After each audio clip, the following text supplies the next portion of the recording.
Okay, guys, we're back for the last bit of the lesson here. So we are going to start with number 10 here. So still in proportion form. So the first thing I'm going to do is cross multiply.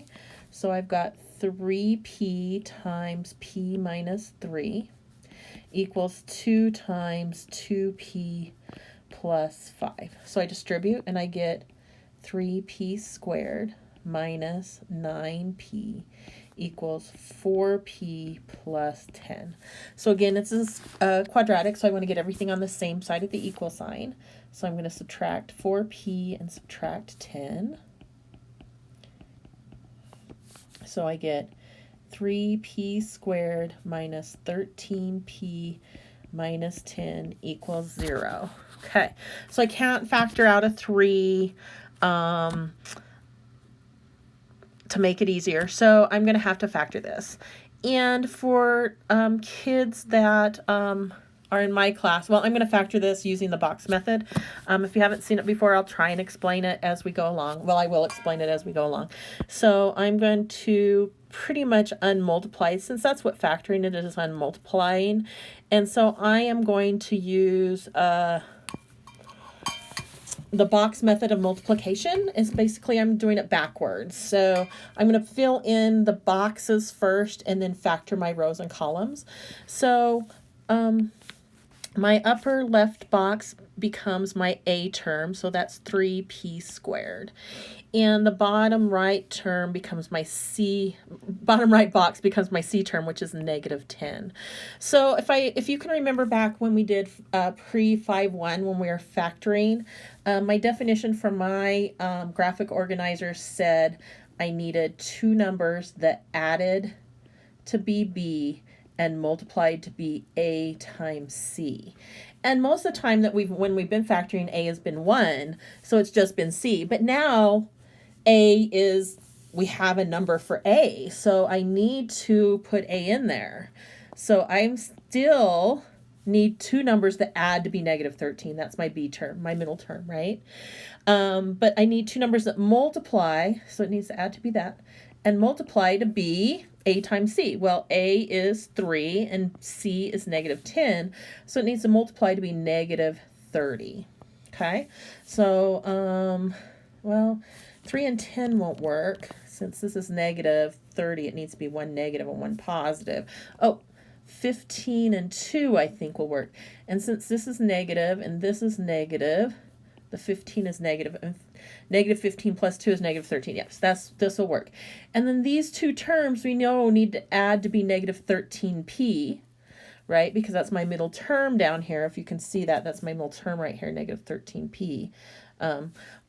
That means inside this box, it doesn't matter which term I put in the other two boxes. One is going to be negative 15p and one is going to be 2p. And I could have put those in the other boxes. It doesn't matter which box they go in.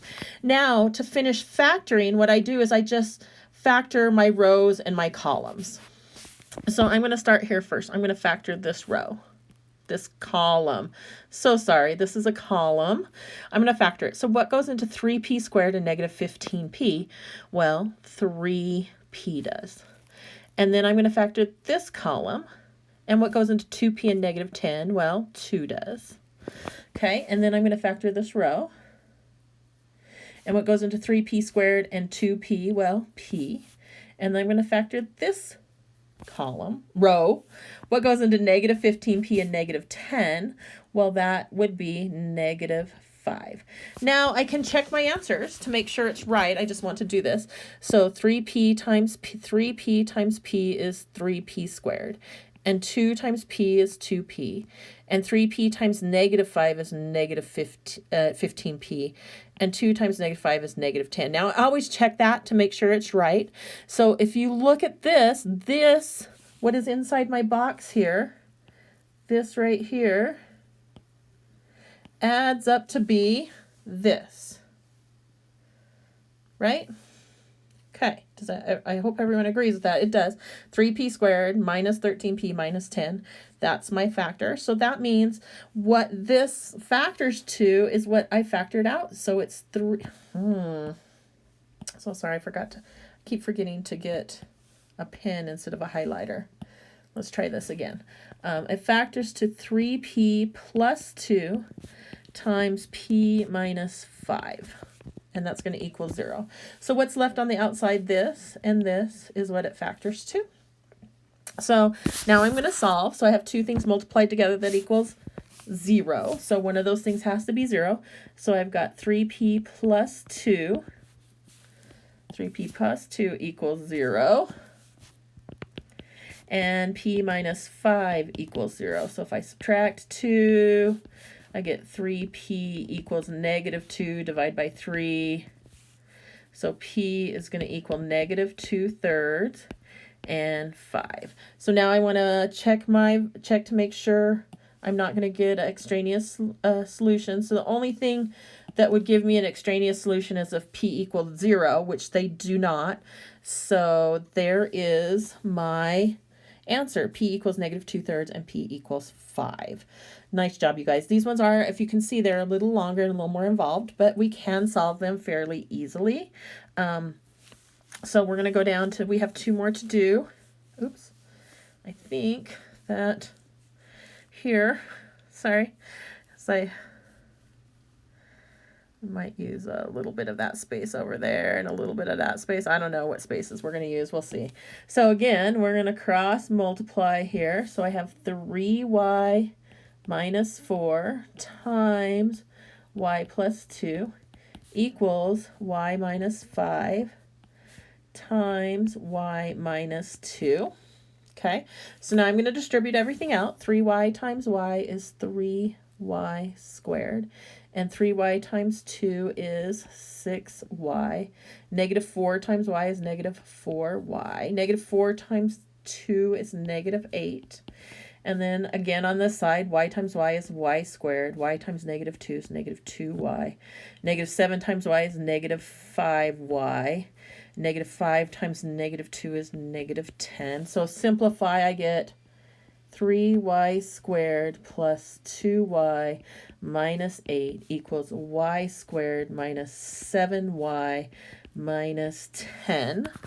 Okay, awesome. Now I need to get everything on the same side of the equal sign. So I'm going to subtract y squared, add 7y, add 10. So subtract y squared plus 7y plus 10. Okay, so I have 2y squared plus 9y plus 2. Oh, hold on. Negative times negative is a positive 10, positive 10. Okay, so this would mean this is a subtract 10. Okay, so negative 18. Woo! Okay, so equals 0. All right, thank goodness I caught that before we went too far. Negative times a negative is a positive. Okay, so we're going to factor, and again, I'm going to use the box here. I think I can write up here. So, I've got 2y squared and negative 18. So, let's move over a little bit further. So give me two numbers that multiply to be, or add to be 9, and multiply to be, let's see, what is that? 18 times 2, so negative 36. I think that's right. Let's see. 12 and 3 I think work. 12 and 3, and this is negative and this is positive, so the 3 is negative. So this would be 12y and negative 3y. So now we're going to factor the columns first. It doesn't matter if you factor the columns or rows first. Just pick one and go ahead and factor that. You could factor the rows first if you wanted to, and then the columns, it doesn't matter. I just do my columns first. So 2y squared and 12y would be 2y. And negative 3y and negative 18 would be negative 3.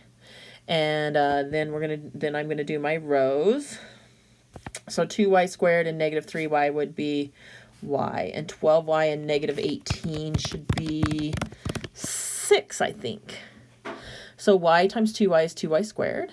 And negative 3 times y is negative 3y. And 2y times 6 is 12y. Great. And negative 3 times 6 is negative 18. Awesome. Okay, so that means this factors to 2y minus 3 times y plus 6. And that equals 0. So I've got 2y minus 3 equals 0 and y plus 6 equals 0. So y is going to equal, add 3, divide by 2, so that's 3 halves, and minus 6. So now I want to check those. The fraction, of course, is fine. Negative 6 minus 5 is negative 11. Negative 6 plus 2, oh, no, we're good. No extraneous solutions. There we go. 3 halves and negative 6. Okay, one more problem and I think we're done with this lesson. Oh, this one looks like it might be, maybe, I won't say it looks like it might be a little easier just because it's a simpler equation does not mean it's going to be easier, as we know. So again, we're going to cross multiply. So I've got 2z times 4z minus 3 equals 5 times 1. Okay, so distribute, I get 8z squared minus 6z equals 5. Subtract 5. So 8z squared minus 6z minus 5 equals 0. Okay, I can't factor anything out of all three of them, so let's go ahead and see what we can get up here. Okay, so I've got 8z squared and negative 5. And then I need two numbers that add to be negative 6 and multiply to be negative 40. Well, 8 and 5 doesn't work. 10 and how about 10 and 4? 10 and 4. And this is negative and this is negative, so it's negative 10. So negative 10z and 4z, okay? So just because I said we can factor this way first, let's go ahead and do that. So 8z squared and 4z would be 4z. And negative 10z and negative 5, I think, would be negative 5. 8z squared and negative 10z. Let's see, I think that's going to be 2z. Yeah. And then 4z and negative 5, I think that's just going to be 1. So let's see if it makes sense. 4z and 2z is 8z squared. 4z and 1 is 4z. 2z and negative 5 is negative 10z. Negative 5 and 1 is negative 5. Great. So we know that if this factors to 4z minus 5 times 2z plus 1 equals 0.